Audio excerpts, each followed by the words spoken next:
저 여러분들이 한 절씩 교독합니다. 디모데후서. 하나님의 뜻으로 말미암아 그리스도 예수 안에 있는 생명의 약속대로 그리스도 예수의 사도된 바울은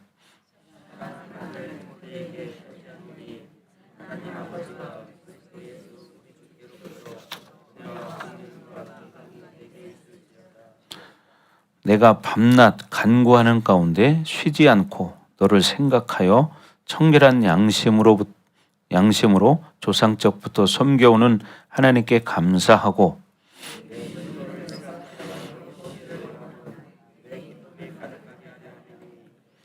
이는 내 속에 거짓이 없는 믿음이 있음을 생각함이라. 이 믿음은 먼저 내 외조모 로이스와 내 어머니 유니게 속에 있더니 내 속에도 있는 줄을 확신하노라.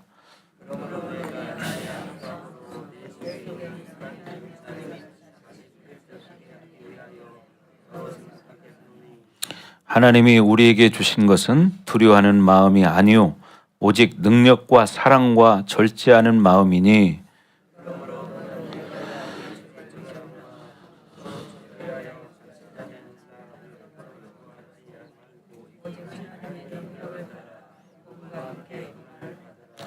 하나님이 우리를 구원하사 거룩하신 소명으로 부르심은 우리의 행위대로 하심이 아니요 오직 자기의 뜻과 영원전부터 그리스도 예수 안에서 우리에게 주신 은혜대로 하심이라.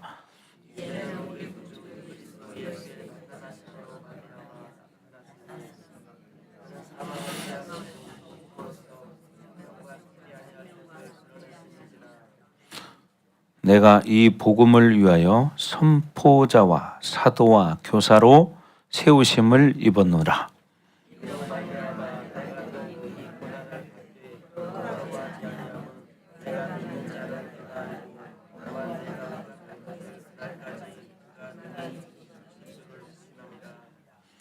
너는 그리스도 예수 안에 있는 믿음과 사랑으로서 내게 들은 바 바른 말을 본받아 지키고 우리 안에 거하시는 성령으로 말미암아 내게 부탁한 아름다운 것을 지키라. 아멘. 자, 오늘 이 디모데후서는 이제 사도 바울이 순교 직전에 기록한 마지막 서신서입니다. 그래서 당시 바울은 로마 감옥에 이제 두 번째로 갇히게 되어 있어요. 지금 있는 상태예요. 두 번째로. 그래서 우리가 첫 번째 투옥 때는 비교적 자유가 있었습니다. 그래서 이게 어디 나오냐면 이제 사도행전 28장 30절 31절에 가면 그런 말들이 나와 있어요. 그런데 지금 이제 이 두 번째는 쇠사슬에 묵힌 채 죽음을 기다리는 상황이에요. 죽음을 기다리는 상황 속에서 이렇게 편지를 쓴 것입니다. 그래서 바울은 이렇게 이제 이때 이제 마지막 사실은 이제 죽음이 가까우니까 얼마나 인간적으로 많은 생각이 있겠습니까? 그러나 이제 바울의 염려는 뭐냐면 이제 에베소 교회를 이제 맡긴 그 디모데에게 편지를 쓰는 거야. 그러니까 얼마나 간절하겠습니까? 그죠? 여러분도 만약에 내가 죽는다고 생각하면 내 자녀들에게 내가 어떤 유언을 할까 이런 생각하겠죠. 사람이 죽는다고 생각하면 내가 이 죽기 직전에 남은 시간 동안에 내가 무엇을 할까, 어떤 말을 할까 이런 생각들을 하겠죠. 자, 그래서 바울은 이렇게 많은 개인적인 고뇌가 들어가 있어요. 그리고 어떻게 이제 감옥에 갇혀 있으니까 고통스럽기도 하고 외롭기도 하고 그런 상황이겠죠. 그래서 대략적으로 AD 한 64년경에 기록된 것인데 로마의 그 대화재 사건을 여러분 기억할 겁니다. 그래서 이 당시에 이 황제 네로가 기독교를 박해하기 위해서 사실은 이제 모든 죄를 기독교인들에게 덮어 씌운 거예요. 이 화재를 일으킨 것은 기독교인들이 한 것이다. 그래서 처음에는 로마시에 있는 이 기독교인들을 이제 핍박하기 시작했고 더 나가서 이제 전체적으로 이제 핍박을 하기 시작을 했습니다. 그래서 그 당시에 이 어려움에 처해 있는 상황 속에서 이제 바울이 디모데에게 정말 이 얼마나 핍박이 많겠습니까? 사실 지금 같으면 좀 상상하기 어려운 일들이죠. 그래서 잡아다가 감옥에 가두고 때로는 죽이고 이런 상황이에요. 그러면 만약에 지금 우리가 그런 상황이 된다면 과연 신앙생활을 얼마나 할 수 있을까? 이런 질문도 해볼 만하겠죠. 그렇잖아요. 그냥 적당하게 이렇게 다니는 사람들도 지금 많은 시대이기 때문에 정말 우리가 감옥에 들어가고 정말 그런다면 누가 교회를 다닐 것인가? 그죠? 여러분 생각해 보세요. 나는 감옥에 들어가도 교회를 다니겠다 하는 사람은 속으로 손을 드시기 바랍니다. 겉으로 들라고 하면 좀 저기 하니까 속으로 들으시기 바랍니다. 자, 그래서 이런 핍박은 이제 교회 내부에 많은 이탈자를 발생시켰습니다. 그렇죠. 이때 당시에도 마찬가지예요. 이런 핍박이 오니까 이탈을 할 수밖에 없는 상황이 있는 사람들이 있어요. 자, 그러나 그것은 뭐 어떤 이유로도 합리화시킬 수는 없다. 그건 본인들의 선택이기 때문에. 그래서 핍박으로 인한 고난을 참지 못하고 배교한 자들도 많이 있었고, 또한 세상의 악한 세력에 편승해서 고의적으로 이제 기독교를 떠나고 진리를 해치고 성도들을 미혹하는 또 이런 이단들도 있었습니다. 그래서 이 당시에 이제 목회를 했던 이 디모데를 격려하면서, 얼마나 어렵겠습니까? 목회자가 사실 제일 고통스러운 건 목회자입니다. 우리도 몇 년 전에 이제 코로나를 겪었지만 코로나 때 얼마나 많은 그 압박이 있었습니까? 그렇죠? 그리고 주일 아침마다 여기 시청 직원들 나와가지고 목사님 좀 뵙자고 연락이 와요. 그럼 우리 성도들이 또 전화를 합니다. 저한테 목사님 좀 뵈고 가야 되겠다는데요. 그러면 또 어떻게 해요? 제가 내려와야죠.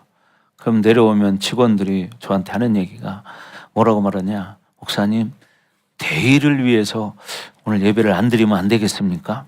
이렇게 물어보는 거예요. 그래서 예배는 그렇게 함부로 드리고 안 드리고 하는 게 아닙니다. 하나님 앞에 드리는 거기 때문에. 그래서 그렇게 쉽게 얘기할 것이 아닙니다. 자, 이렇게 대답을 했습니다. 그랬더니 그 옆에 있던 여자 직원이 저도 교회 다닙니다. 그러더라고. 그래서 자기가 뭔데 교회 다닌다고 함부로 하나님 앞에 드리는 예배를 우리가 하고 말고 하겠습니까? 그래서 그랬더니 그 남자 직원이 저는 지금 예배를 우리 드리려고 모였기 때문에 안 드린다고 말할 수 없습니다. 그랬더니 그럼 오늘은 모였으니까 드리시고 다음 주부터 안 드리면 안 되겠습니까? 이렇게 또 말을 하더라고요. 보세요. 이런 시간들이 있을 때 얼마나 압박이 있는지 아십니까? 여러분들이 느끼는 거하고 이 목회자가 느끼는 건 또 다릅니다.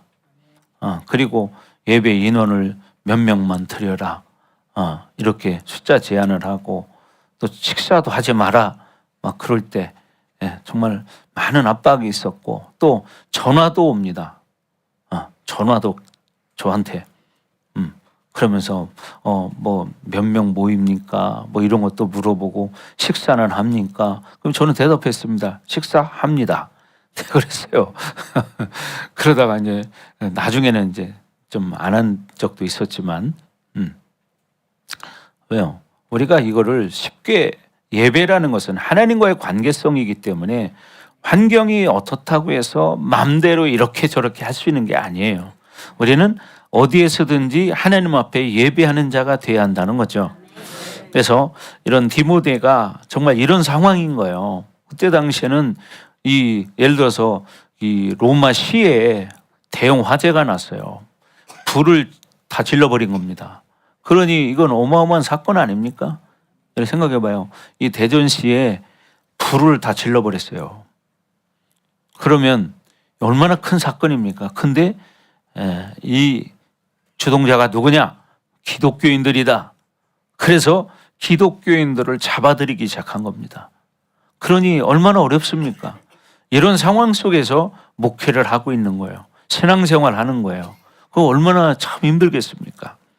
자, 그래서 바울이 이런 디모데를 격려하면서 밖으로는 핍박에 굴하지 않고 또 안으로는 이단을 경계함으로 복음의 진리와 교회를 수호하라고 교훈하기 위해서 바로 디모데 후서를 기록한 것입니다.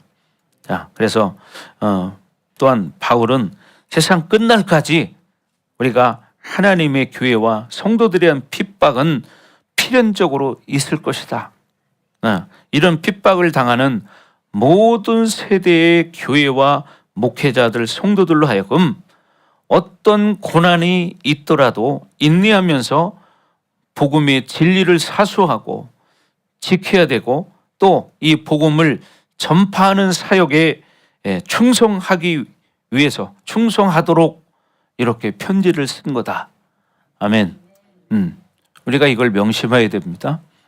어떤 상황이 되고 어떤 어려움이 있어도 하나님과의 관계는 우리가 깨트릴 수가 없는 겁니다. 그러니까 순교자들이 왜 나오겠습니까? 순교자들이 바로 복음을 전하다가 예배를 드리다가 죽어가는 사람들이 그렇게 많은 거예요. 지금 이 시대에도 1년이면 전 세계적으로 그렇게 죽어가는 사람들이 한 4,000명쯤 된다고 그래요. 4,000명. 이거 얼마나 많은 숫자입니까? 우리나라에서는 예배드리다 죽는 사람이 한 명도 없어요. 우리나라에서는. 그러니까 우리는 이걸 피부로 못 느끼는 거예요. 근데 바로 우리 이웃 형제인 북한만 봐도 여러분 아시잖아요.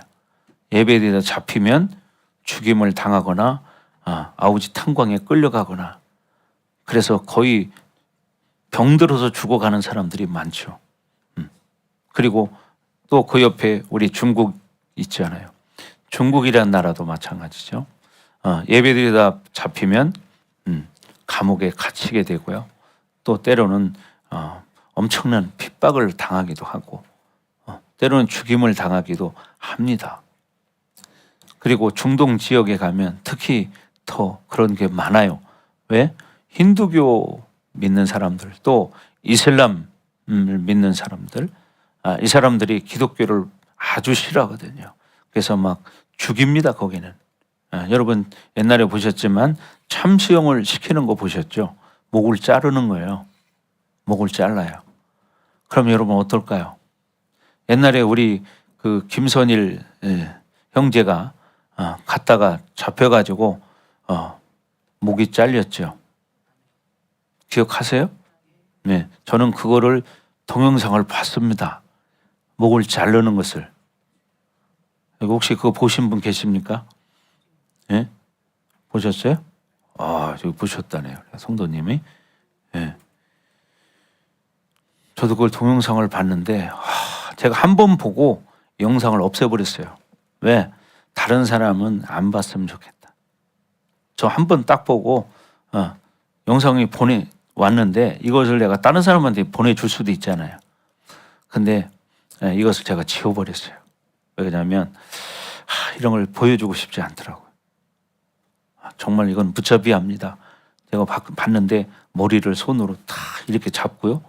칼로 이렇게 자르는 거. 그래서 이 머리를 자른 것을 딱 들어가지고 배 위에다가 가슴에다 딱 얹어놨습니다. 제가 그걸 봤는데 그걸 없애버렸어요.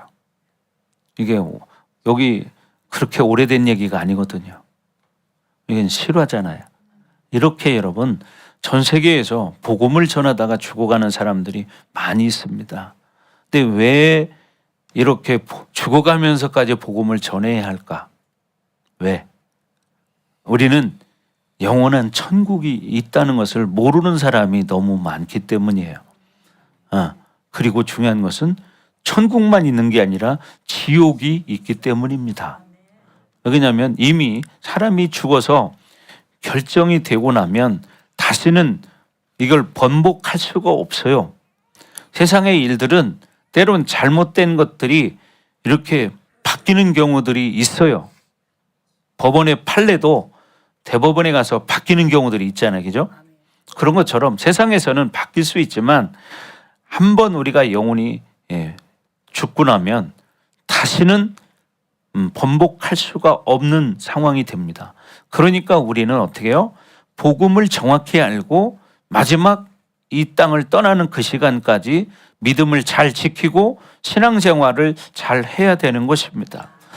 그런데 지금 이 세상이 이제 마지막 때이기 때문에 전쟁이 지금도 계속되고 있고 앞으로 또 어떻게 전쟁이 확산될지도 모르는 상황이고 그러다 보니까 지금 우리나라뿐 아니라 전 세계적으로 경제가 어려워지고 있죠. 가면 갈수록 물가는 계속 올라가고 있습니다. 그렇죠? 물가는 계속 올라가요. 그러면 정말 힘든 시기가 오죠. 지금도 힘들다고 그러는데 앞으로 가면 갈수록 여러분 이런 일들은 더 많습니다. 여러분 이걸 아셔야 돼요. 아멘. 근데 사람이 죽으면 끝이다. 그렇다면 얼마나 좋겠어. 그럼 죽으면 끝이라면 굳이 죽어가면서까지 복음을 전할 이유가 없잖아요. 생각해 보세요. 죽으면 끝이라면 굳이 죽어가면서까지 이 복음을 전해야 할까? 그럴 필요 없잖아요. 근데 문제는 죽으면 끝이 아니기 때문이죠. 그러니까 죽어가면서까지 모르는 사람들을 위해서 복음을 그렇게 증거하는 것이죠. 아멘.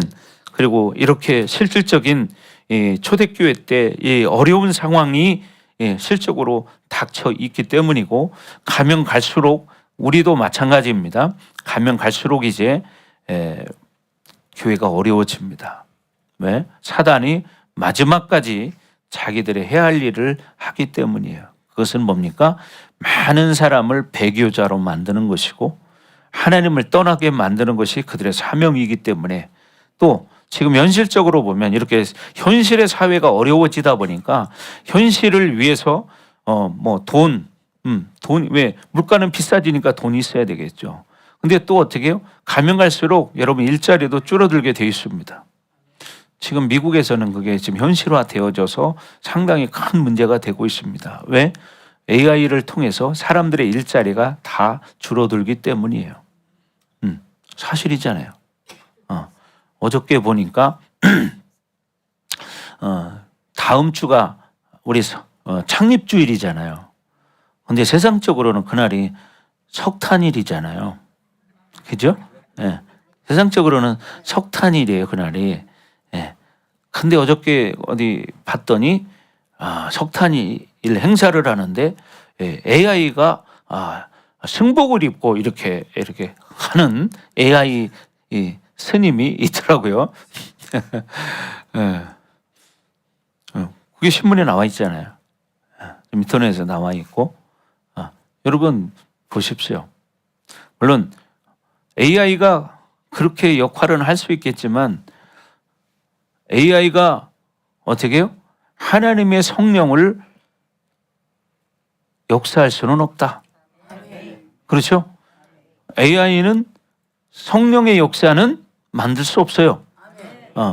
지식적으로 그렇게 그들이 우상을 섬기는 사람들은 할 수 있어요. 왜? 거기에는 생명이 없기 때문에. 그러나 생명이 있는 우리 기독교는 AI가 대체할 수 없습니다. 그러나 또 지식적인 걸 좋아하고 그런 걸 좋아하는 사람 중에는 때로는 AI를 통해서 많은 것들을 얻죠. 성경적인 것도 들을 수는 있지만 거기에서 성령의 역사는 일어나지 않는다. 그렇지 않겠어요? AI가 귀신을 쫓아낼 수 있을까요? 네? AI가 귀신을 쫓아낼 수 있을까요? AI는 병을 고칠 수 있을까요? 없죠. 그런 건 못하는 거예요. AI가 사랑을 줄 수 있을까요? 없습니다. 그러죠? 그러니까 진짜 중요한 거는 주지 못하는 거예요. 심지어 요즘 미국 같은 데는 문제가 뭐냐면 아프면 의사에게 물어보는 게 아니라 AI에게 물어본대요. 그럼 AI가 무슨 약을 이렇게 먹어라. 근데 그 약을 먹었더니 죽었어. 그래가지고 이 부모가 AI 회사를 상대로 소송을 냈습니다. 지금 그런 상황입니다. 현재 소송 중이에요. 여러분 보십시오. 이렇게 사람이 하기 번거로운 일들을 AI가 하면 쉽게 할 수는 있지만 거기에 진정한 생명은 전달될 수 없다. 아멘. 자, 그래서 우리는 이 어려운 시대에 모든 세대의 교회와 목회자들 또 성도들이 이런 고난을 받더라도 인내하면서 복음의 진리를 사수해야 한다는 거예요. 아멘. 그리고 이 복음 전파 사역에 충성해야 한다는 것입니다. 그래서 디모데 전서나 디모데 후서가 우리에게 가장 중요한 이유는 바로 에베소 교회를 바울이 디모데에게 맡기고 이제 그 교회를 어떻게 세울 것인가를 말하고 있다는 측면에서 중요한 거죠. 그러니까 사실 오늘날 교회도 이걸 보면서 오늘날 우리 교회를 어떻게 세울 것인가 이거를 봐야 되고 그러면 여러분 어떻게 이 말씀을 보면서 나는 어떻게 신앙생활을 해야 할 것인가 이것을 여러분이 깨달아야 됩니다. 아멘. 그래서 이 지구상에서 존재하는 가장 강력한 교회를 만들었습니다. 누가? 바로 이 바울이 또 이 디모데가 아볼로가 어떤 교회를 세웠냐? 바로 에베소 교회를 세웠어요. 이 지구상에서 가장 강력했던 교회가 에베소 교회입니다. 이 에베소 교회에는 영적 시스템이 있었습니다. 그래서 오늘날 교회가 그런 강력한 교회가 되지 못하는 이유는 성경적인 시스템에 의해서 교회가 세워지지 않기 때문이에요. 숫자가 많다고 그것이 성공이라고 말할 수는 없습니다. 그것은 뭐냐? 숫자가 많아도 하나님의 영광의 풍성함이 마음껏 드러나야 되는데 하나님의 영광의 풍성함이 마음껏 드러나지 않고 숫자적인 종교 활동을 크고 화려하게 할 뿐인 거지 하나님의 영광이 제한 없이 드러나는 일은 볼 수 없잖아요. 사람의 숫자는 많이 모여요. 잘 들으세요. 야, 잘 보세요. 네, 잘 보세요. 여러분이 중요한 게 이 시대가 생명의 말씀을 먹지 못하기 때문에 영혼들이 병들어가는 거예요. 종교인이 돼버리는 거예요. 우리는 이 문제를 가지고 고민해야 됩니다. 그렇잖아요.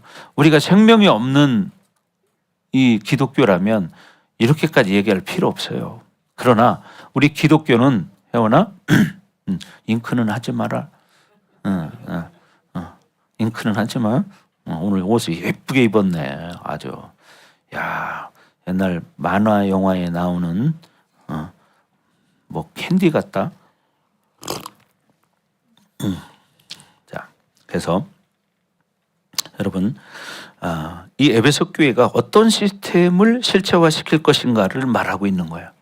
그런 것처럼 우리는 말씀을 통해서 우리 교회도 그런 교회로 만들어져야 됩니다.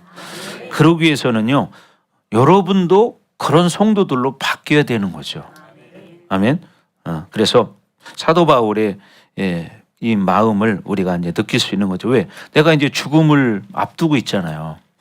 죽을 상황인데 정말 이제 그 후임자인 디모데에게 어떤 말을 하겠어요? 하나님의 교회를 정말 하나님이 마음껏 역사할 수 있는 교회로 하나님의 영광이 마음껏 드러날 수 있는 교회로 만들라는 거예요. 그래서 비장한 각오와 결단을 촉구하는 편지입니다. 그래서 여러분도 신앙생활 할 때는요 그런 결단이 필요한 거예요. 그렇게 되기를 주의 이름으로 축원합니다. 그래서 우리는 중요한 것이 그냥 한번 왔다가 가는 것으로 끝나는 게 아니고요. 말씀을 오늘 받는 날이에요. 하나님을 만난다는 것은 오늘 목사님 설교를 통해서 하나님의 말씀을 받는 거예요. 하나님의 말씀이 나에게 레마로 확 꽂혀야 돼요. 그러면 어떻게 되느냐? 여러분의 인생이 달라지기 시작하고 하나님과의 관계성이 달라집니다. 여러분 우리가 살아가는 모든 세상은 모든 것이 뭐냐면 관계성입니다. 첫째는 우리가 하나님과의 관계성이 제일 중요한 것이고요. 두 번째는 우리가 살아가면서 뭐가 있어요? 사람들과의 관계성이 있어요. 또 그것을 통해서 어떤 역사가 일어나느냐? 영적인 역사가 일어나요. 그래서 사단도 사람과의 관계성, 하나님과의 관계성을 통해서 어떻게 해요? 사람들을 넘어뜨리는 거예요. 왜? 영원한 천국에 가지 못하게 하기 위해서. 그죠? 봄날에 강아지가 좋을 때 어떻게 존다고 했죠? 강아지가 쌍꺼풀 졌다고 했잖아요. 쌍꺼풀이 두 줄로 졌어요. 여러분 강아지 눈 자세히 한번 보세요. 참 이쁩니다. 근데 얘가 봄날에 졸리잖아요. 그러면 마루 밑에서 이렇게 하다가 나중에는 퍽 쓰러 자더라고요. 여러분 믿음으로 살기를 주의 이름으로 축원합니다. 그럼 어떻게 돼요? 자기 영혼 관리를 잘해야 돼요. 그러니까 살아있다고 살아있는 게 아니라 내 영혼의 상태가 하나님 기뻐하는 상태를 만들어가야 한다는 거죠. 그리고 여러분이 중요한 게 첫째는 뭐예요? 제일 가까운 사람들의 관계성이에요. 그죠? 가족과의 관계성, 또 부부지간의 관계성, 부모 자식 간의 관계성, 친구와의 관계성, 또 직장에서 직장 동료와의 관계성, 사회에서 관계성, 이런 모든 게 있지만, 그래서 영적인 전쟁은 관계성을 통해서 일어난다는 사실이에요. 아멘. 그래서 이런 교회도 마찬가지죠. 교회도 성도들 간의 관계성이에요. 또 목회자와의 관계성이고요. 또 하나님과의 관계성인 거예요. 그래서 우리가 이제 정말 결단하고 그렇게 믿음으로 살기를 주의 이름으로 축원합니다. 자, 그래서 디모데에게 편지한 이유는 첫째 뭐냐면 그리워한다는 거야. 왜? 이제 영적인 교제가 되는 사람이 누구예요? 영적인 내 아들이거든요. 그게 누구예요? 디모데와 바울의 관계예요. 그러니까 이 바울은 죽어가면서 영적인 아들인 디모데가 정말 보고 싶은 거예요. 그리고 사도 바울의 영성을 본받았기 때문에 통하잖아요. 그래서 어떻게 해요? 사랑하기 때문에 보고 싶은 거죠. 여러분도 마찬가지잖아요. 사랑하면 보고 싶죠. 그래서 바울도 마찬가지로 지금 디모데를 그리워하고 있습니다. 그래서 여러분 믿음으로 이런 관계를 만들어 가야 돼요. 그리고 중요한 것이 뭐냐면 이 두려워하지 말고 담대하게 복음을 지키라는 거예요. 그래서 디모데는 성품이 온유하고 눈물이 많은 사람이었습니다. 바울은 그런데 디모데가 이 박해 시대 속에서 위축되지 않기를 바라는 거예요. 그죠? 너무나 이 핍박이 강하니까 나이도 어리지. 그러니까 어떻게 위축될 수밖에 없죠. 그래서 오늘 1장 7절에 보면 다 같이 한번 읽어봅니다. 1장 7절 읽어봐요. 시작. 오직 능력과 사랑과 절제하는 마음이니. 그러니까 하나님이 우리에게 주신 것은 두려워하는 마음이 아니에요. 근데 여러분 살아가면서 두려운 마음이 들어요, 안 들어요? 많이 들죠. 두렵고 불안하고, 그죠? 염려되고, 염려, 걱정, 불안, 두려움 이런 게 생기잖아요. 근데 이거는 하나님이 준 거예요? 아니라고 그랬잖아요. 그죠? 다시 한번 시작. 하나님이 우리에게 주신 것은 두려워하는 마음이 아니요. 아멘. 두려워하는 마음이 아니라는 거예요. 그러니까 내 안에 두려움이 왔다. 그럼 이거는 하나님이 준 게 아니구나. 이걸로 여러분 아셔야 돼. 아멘. 불안하다. 이건 하나님이 준 게 아니에요.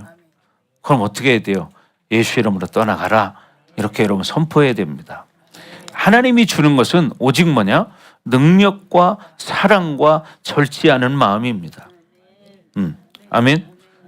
그래서 여기 두려워하는 마음은 헬라어로 말하면 데일리아라는 말인데 비겁함, 또 믿음 없는 위축, 겁내는 마음, 소심함 이런 뜻이 담겨져 있어요. 그래서 하나님은 절대로 이런 두려운 마음을 주시지 않는다. 아멘.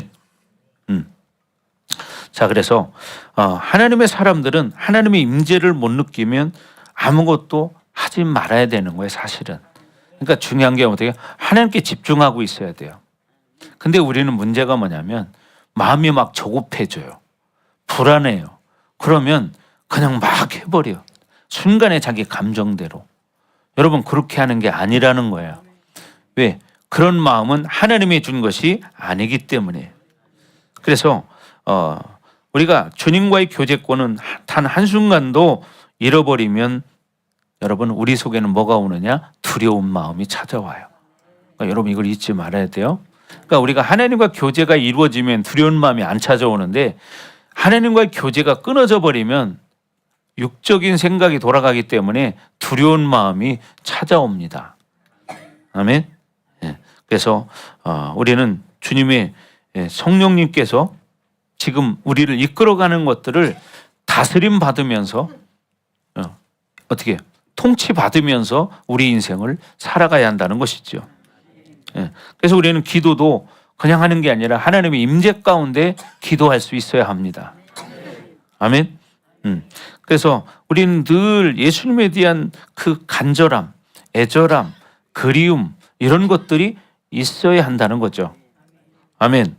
그래서 문제는 뭐냐면 항상 사람들은 두 줄을 잡는다는 거예요. 두 가지를 선택한다는 거예요. 이걸까 저걸까 늘 이걸 가지고 있다는 거예요. 그럴 것 없이 우리는 사실은 오직 하나님만 딱 붙들으면 되는데 자꾸 두 마음이 움직이는 거예요. 그게 뭐예요? 육체의 정욕이 움직이기 때문에 두 마음이 움직이는 거예요. 그래서 우리는 하나님을 바라보지 않으면 다른 것을 바라보게 된다는 것입니다. 아멘.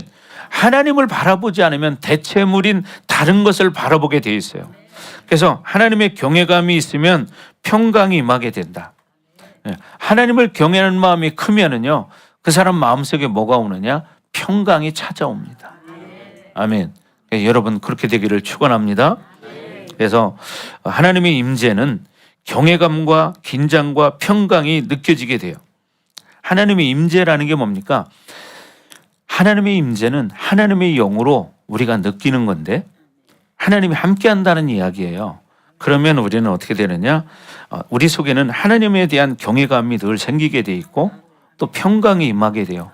그러면서도 뭐가 있느냐? 긴장감이 있습니다. 왜? 그분은 살아계시기 때문에. 아멘. 그래서 신앙이 종교화되면 테크닉화 돼버려요. 무슨 얘기냐? 형식적이 돼버린다 이 말이에요. 신앙이 종교화되면 방법론 쪽으로 바뀌게 된다 그 소리예요. 그러니까 교회 갔다 오면 돼. 예배 드리면 돼. 이걸로 끝나는 거예요. 테크닉화 돼버리는 거죠. 자, 그래서 우리는 주님과의 교제권이 끊어지면 안 된다 이 말이에요. 아멘. 그래서 여러분 그렇게 믿음으로 살기를 주의 이름으로 축원합니다. 자, 그리고 또 디모데에게 편지한 이유 중에 하나가 뭐냐면 고난 받기 위해서 권면하는 거예요. 무엇 때문에? 복음 때문에 고난을 받는다는 거예요. 그래서 1장 8절에도 그런 말씀이 나와 있는데 한번 읽어볼까요? 1장 8절 시작. 그럼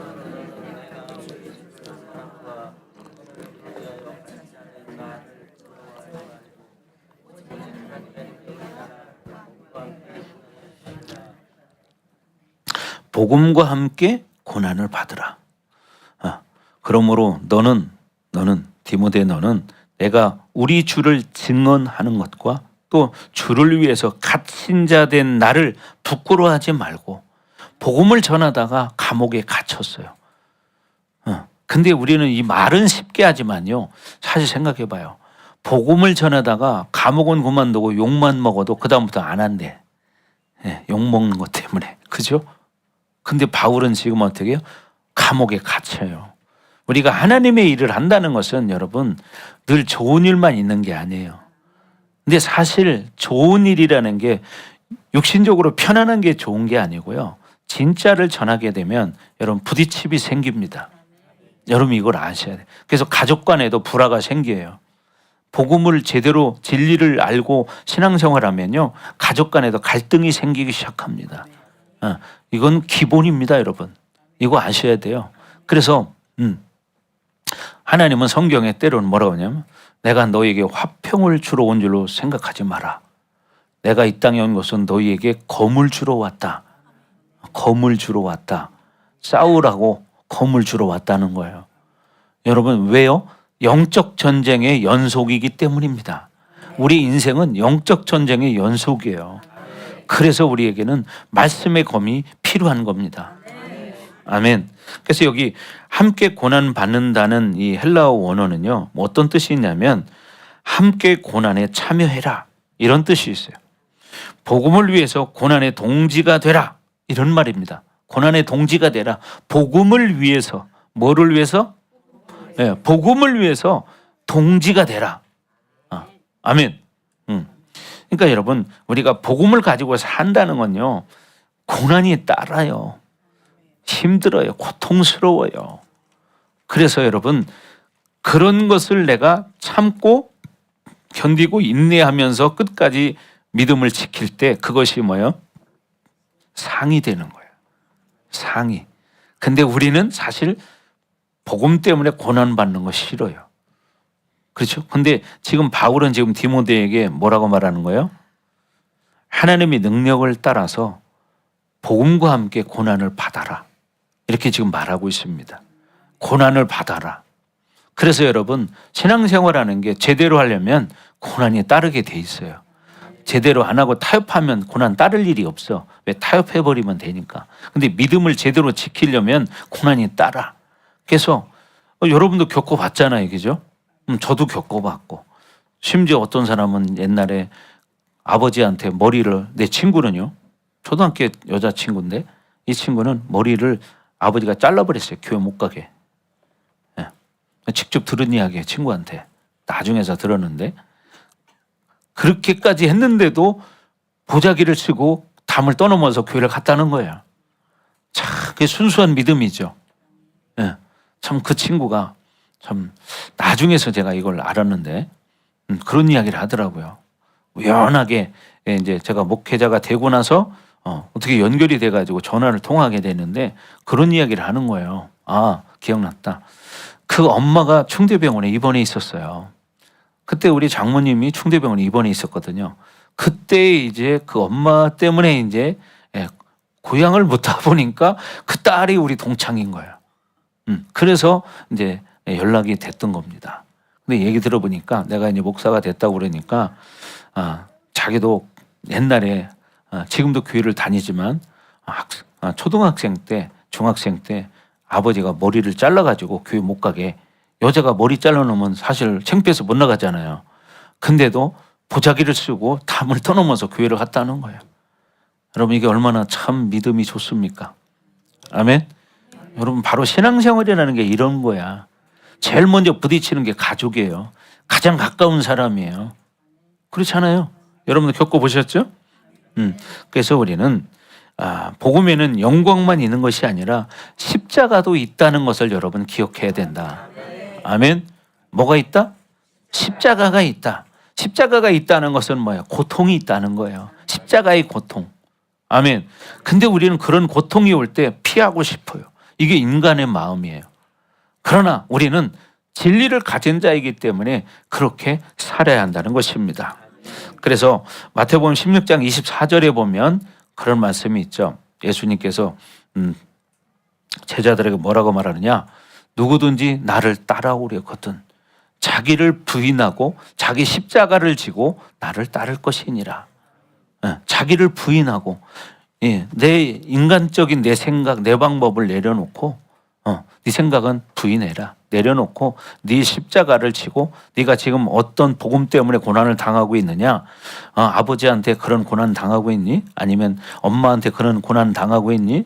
아니면 친구한테 그런 고난을 당하니? 직장에서 상사로부터 그런 고난을 당하니? 그래도 너는 그것을 지고 나를 따를 것이니라. 그리고 네가 지금 어떤 육체적인 고통이 있냐? 그래도 그것을 가지고 하나님 앞에 나와라. 그걸 가지고 신앙생활 해라. 그것 때문에 네가 걸려서 넘어지면 안 된다. 그게 뭐냐? 자기 십자가를 지는 거다. 이런 이야기를 하는 거예요. 그렇게 되길 주 이름으로 축원합니다. 왜 그러냐? 우리에게는 영광이 있기 때문이라고 로마서 8장 17절에 말하고 있습니다. 자, 먼저 넘기기 전에 우리 이거 읽고 지나가겠습니다. 시작.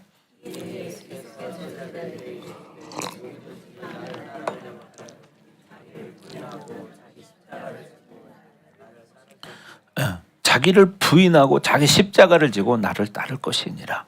자, 그다음에 로마서 8장 17절 시작. 자녀이면 또한 상속자 곧 하나님의 상속자요 그리스도와 함께한 상속자니 우리가 그와 함께 영광을 받기 위하여 고난도 함께 받아야 할 것이니라. 아멘. 그러니까 어떻게 해요? 우리가 하나님 나라의 상속자이기 때문에 그리스도와 함께한 상속자라는 거예요. 그러니까 예수님처럼 우리를 하나님의 아들로 삼으셨다는 거예요. 그렇기 때문에 우리는 어떻게 하나님의 나라를 상속받을 수 있는 그런 사람 후사들이에요. 아멘. 그러니 그 나라를 하나님의 나라를 상속받기 위해서 우리가 예수님과 함께 그와 함께 영광을 받기 위해서 고난도 함께 받아야 할 것이니라. 아멘. 그럼 뭐가 따르겠어요? 고난이 따라요. 고난이 따를 수 있죠? 그래도 갈 수 있죠? 고난이 따라도 갈 수 있습니까? 정말입니까? 하은이는 아멘 안 했어요. 너무 깊이 생각하느라고. 네, 무슨 얘기냐? 고난이 따라도 믿음의 끈을 놓지 말아야 되고 끝까지 신앙을 지켜야 된다. 아멘. 여러분 그렇게 할 수 있죠? 네, 여러분 그렇게 해야 됩니다. 아멘. 네. 또 빌립보서 1장 29절에도 그런 말씀이 있습니다. 우리는 예수님을 믿을 뿐 아니라 또한 예수님을 위해서 고난도 받아야 된다는 것입니다. 시작. 그리스도를 위하여 너희에게 은혜를 주신 것은 다만 그를 믿을 뿐 아니라 또한 그를 위해서 고난도 받게 하려 하심이라. 아멘. 그러니까 우리도 여러분 신앙생활에 고난이 다 있어요. 사실 신앙생활이 쉬운 거 아니거든요. 왜? 이게 생명의 기독교이기 때문이에요. 생명의 종교이기 때문에 고난이 따르는 거지. 생명 없는 거에 고난 따를 일이 없어요. 그렇죠? 네. 그래서 여러분 고난도 함께 받아야 된다는 것입니다. 아멘. 자, 베드로전서 4장 13절에도 그런 말씀이 있습니다. 오히려 너희가 그리스도의 고난에 참여하는 것이 즐거운 일이다. 그래서 뭐냐? 즐거워하라. 고난을 즐거워해라. 그런 말을 하는 것입니다. 사실 고난을 즐거워할 사람이 누가 있겠습니까? 그죠? 자, 그래서 여러분이 끝까지 믿음으로 살기를 주의 이름으로 축원합니다. 그래서 우리는 절대적으로 하나님과 교제권이 끊어지면 안 된다. 자, 3절 보겠습니다. 3절 시작. 내가 밤낮 간구하는 가운데 쉬지 않고 너를 생각하여 청결한 양심으로 조상적부터 섬겨오는 하나님께 감사하고 그랬어요. 청결한 양심으로 조상적부터 섬겨온 하나님께 감사했대요. 그리고 어떻게 밤낮 간구하는 가운데 뭐요? 밤낮으로 기도했다는 거예요. 여러분 사랑하면 이렇게 항상 기도하게 되어 있습니다. 예, 여러분 목회도 마찬가지예요. 목회는 뭐냐? 하나님의 사랑을 전이해 주는 거예요. 느끼게 해 주는 거예요. 예, 그래서 성도들에게 여러분도 어떻게 이웃에게 하나님의 사랑을 더 전달해 주는 사람이 되어야 됩니다. 그래서 우리가 사랑하면 사랑할수록 여러분 기도의 넓이와 깊이도 깊어질 수밖에 없다는 사실이에요. 아멘. 그렇잖아요. 사랑하면 할수록 더 기도하게 돼 있고 더 많이 세세한 것까지도 기도하게 되죠. 여러분 그렇게 되기를 주의 이름으로 축원합니다. 그래서 여기 청결한 양심으로 그랬는데 이건 청결한 양심은 철저한 영으로 살았다 이 말이에요. 철저하게 영으로 살았다 이런 말입니다. 그러니까 우리는 중요한 게 철저하게 영으로 사는 사람이 돼야 됩니다. 그래서 양심의 기능은 양심이 우리 다 있죠. 로마서 2장 15절에 말하는 것처럼 양심의 기능은 변명과 고발을 하게 되어 있습니다. 뭘 하게 되어 있다고요? 그러니까 여러분이 뭔가를 죄를 지면 여러분 양심은 어떻게 고발해요? 야, 그거 너 죄잖아. 시작. 이런 이들은 그 양심이 증거가 되어 그 생각들이 서로 혹은 고발하며 혹은 변명하여 그 마음에 새긴 율법의 행위를 나타내느니라. 그렇죠? 그래서 청결은 양심의 기능이 결국 어떻게 돼요? 죽고 완전히 영의 기능으로 진실한 믿음으로 살았다는 거예요. 아멘. 그렇게 되기를 바랍니다. 여러분이 육적인 것이 중요한 게 아니라 영적으로 진실된 믿음을 가지고 사는 것이 중요하다는 거죠. 그래서 하나님의 사람으로 사는 것은 오직 유일하게 믿음으로 사는 것밖에 없다. 무엇으로? 믿음으로 사는 것밖에 없다. 그래서 청결한 마음과 선한 양심과 거짓 없는 믿음, 이 세 가지를 가지고 우리는 신앙생활을 해야 됩니다. 아멘. 그래서 우리는 이렇게 살지 못할 때 뭐가 필요하죠? 회개가 필요한 거예요. 청결한 마음으로 살지 못하고 선한 양심으로 살지 못하고 거짓 없는 믿음을 가지고 살지 못할 때는 우리는 중요한 게 뭐냐? 회개를 해야 한다는 거죠. 아멘. 그래서 회개가 깊어질수록 진실한 믿음이 더 깊어지는 거예요. 그렇게 되기를 바랍니다. 그래서 정말 온 우주 만물을 움직이시는 그 창조주 하나님이 우리 안에 와 계시기 때문에, 아멘. 그분이 우리 안에 와 계시기 때문에, 그래서 여러분 그렇게 여러분 하나님의 사랑으로 믿음으로 살기를 주의 이름으로 축복합니다. 자, 그래서 우리는 이 복음을 지키기 위해서 이렇게 사랑할 수 있는 자들이 돼야 된다는 거죠. 그래서 우리는 늘 믿음으로 살기를 주의 이름으로 축복합니다. 자, 자, 두 번째는 왜 디모데를 보기를 원하느냐? 두 번째는 내 기쁨이 가득하다, 이런 말이 있습니다. 4절에 보면 4절, 자, 내 눈물을 생각하여 너 보기를 원함은 내 기쁨이 가득하게 하려 함이니, 이렇게 말해요. 자, 다 같이 시작.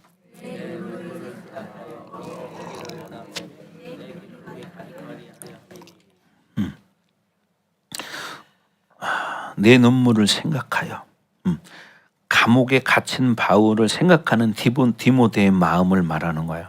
그렇잖아요. 자기 영적 스승, 영적인 아버지가 감옥에 갇혀 있으니 마음이 어떻겠습니까?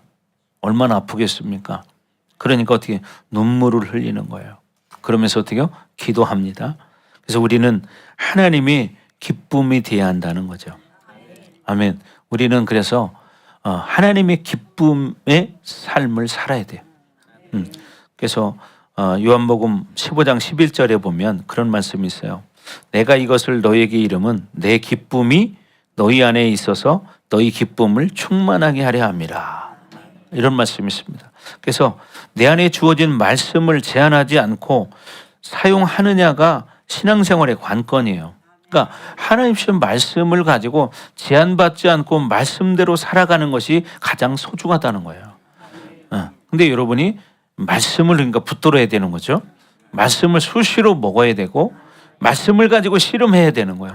그래야 그 말씀이 내 안에서 움직이면서 나를 이끌어가는 삶이 되는데, 그냥 예배 한 번 드린 것으로 땡 하고 그냥 살아가면 말씀은 기억 안 나요. 그렇죠?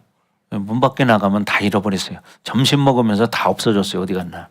그러니까 어떻게 돼요? 말씀을 여러분이 또 듣고 계속 들으면서 또 어떻게 말씀을 가지고 여러분이 씨름하고 기도해야 한다는 거죠. 아멘. 그래서 우리는 온전함을 위해서 몸부림치는 거예요. 무엇을 위해서?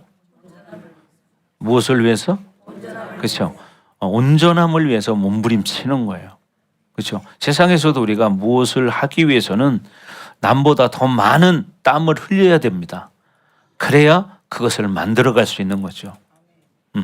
자, 5절 말씀 보겠습니다. 5절 시작. 시작. 다시 시작.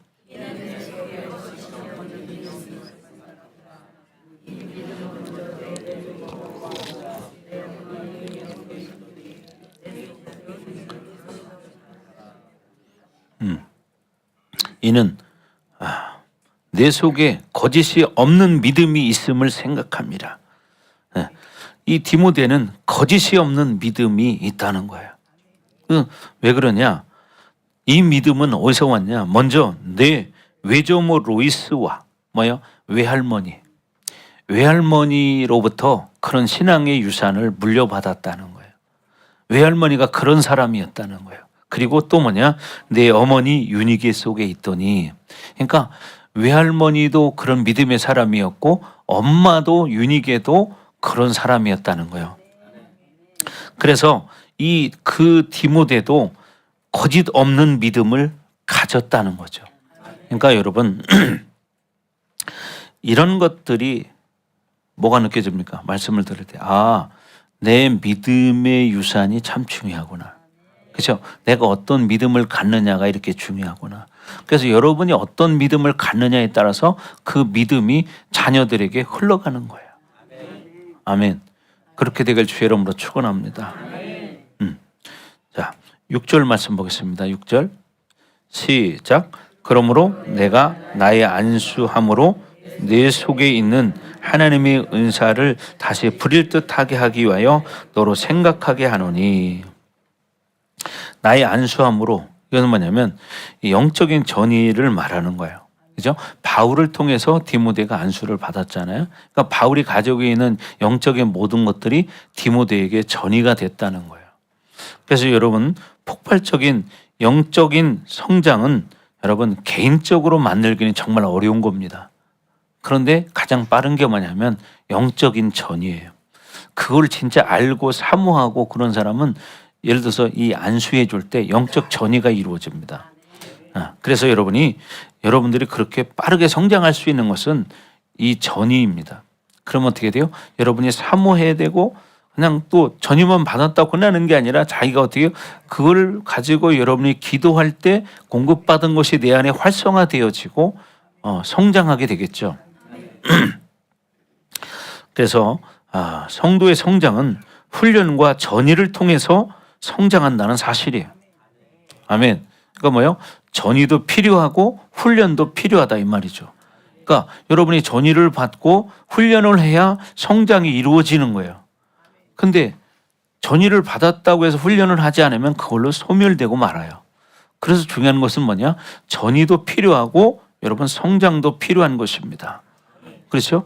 그러니까 여러분이 더 건강한 크리스찬이 되려면 어떻게 해요? 내가 먹는 것도 필요하지만 훈련이 필요하다는 거예요. 영적인 공급받는 게 뭐예요? 전이에요. 육체적으로도 마찬가지죠. 여러분 밥을 잘 먹는 것도 중요하지만 여러분 운동도 필요합니다. 그게 뭐예요? 훈련이죠. 그렇게 되기를 바랍니다. 그래서 말씀과 모든 영적인 것 그리고 불과 기름 부심이 여러분 전의를 통해서 이루어집니다.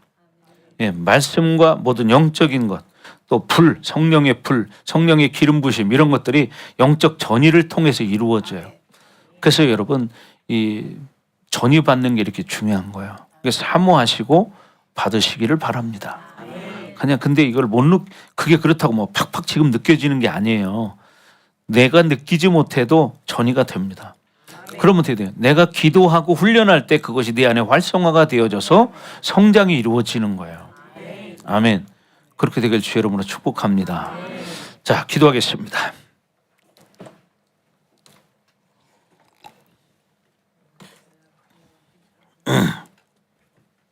자, 시간 기도할 때 하나님 그렇습니다. 우리가 바울이 디모데에게 편지한 이유가 여러 가지 있지만 정말 우리가 이렇게 청결한 마음과 선한 양심과 거짓 없는 믿음을 가지고 살기를 원합니다. 우리에게 이런 은혜를 주셔서 오늘 말씀의 기름 부심이 우리 가운데 활성화되게 하시고 우리의 신앙생활이 그렇게 회복되어질 수 있도록 하나님 은혜를 허락하여 주옵소서. 시간과 같이 주여 한번 읽고 기도합니다. 주여, 오 할렐루야. 아버지 하나님 감사합니다. 하나님 오늘 이 바울의 편지를 통해서 하나님 우리가 이제 어떻게 앞으로 신앙생활하고 어떤 성도로 성장할 것인가 하나님 말씀을 통해서 깨닫게 하시고 내가 그런 믿음의 사람이 되기를 원합니다.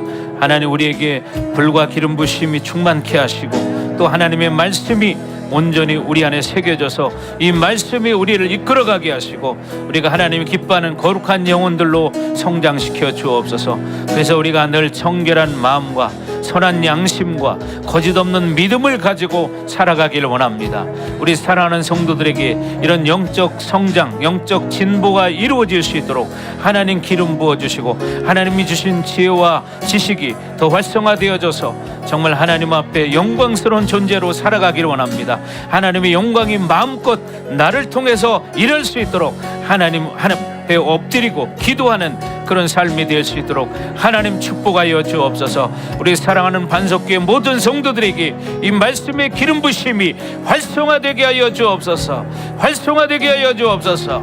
오 하나님 감사합니다. 그래서 이 말씀 붙들고 더 깨어 기도하게 하시고 하나님 앞에 믿음으로 승리할 수 있도록 은혜를 허락하여 주옵소서.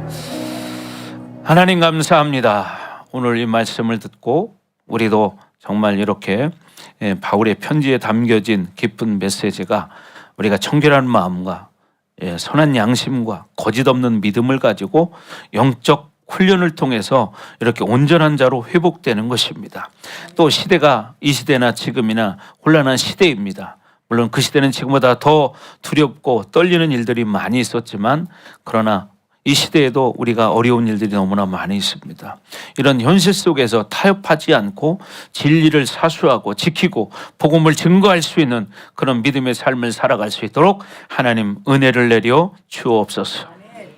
이제는 이 교회 머리가 되시며 우리의 구원자가 되시는 예수 그리스도의 은혜와 독생자를 아낌없이 우리를 위해서 이 땅에 내어주신 하나님 아버지의 극진하신 사랑하심과 보혜사 성령님의 감화감동 내주 역사의 위로 충만하심이 오늘 말씀을 듣고 이제 진리를 사수하며 살기로 결단하는 사랑하는 성도들 머리머리 위에 또 각 가정 위에 우리 반석교회 위에 그리고 이 나라와 세계 열방 위에 이제로부터 영원토록 함께할지어다. 아멘.